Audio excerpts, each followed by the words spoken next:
The Far Eastern Russia volunteers shows footage of the tank crew of Group 5 destroying an enemy armored personnel carrier. The armored carrier was hastily abandoned by the enemy in the Ugledar area after being attacked. Some enemy crew members were also left behind, and the tank crew of Group 5 completed their mission by annihilating the enemy without any survivors.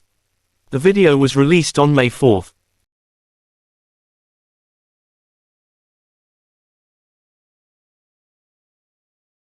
The Russian Federation Defense Ministry spokesperson Igor Konashenkov said Russian forces captured 2 more quarters in Artyomsk, Bakhmut, Donetsk Republic as troops continue to push Ukrainian soldiers out of city. Russian forces destroyed Ukrainian Special Operations Center and command positions of 2 Ukrainian brigades in Lugansk Republic and Kherson region. Up to 70 Ukrainian soldiers and 1 tank destroyed in Liman, DPR.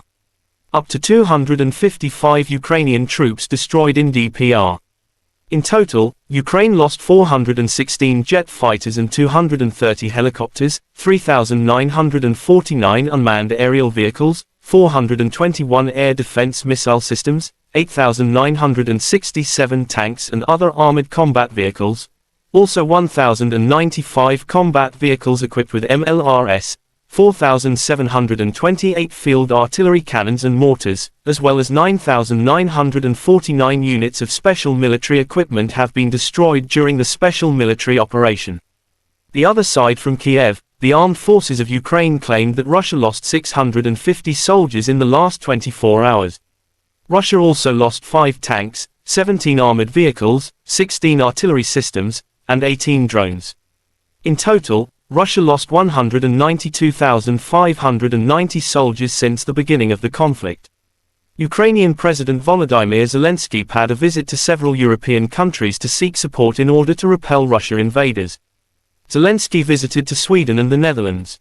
The Russia-Ukraine lasts for 434 days. There are still no peace agreements between 2 sides.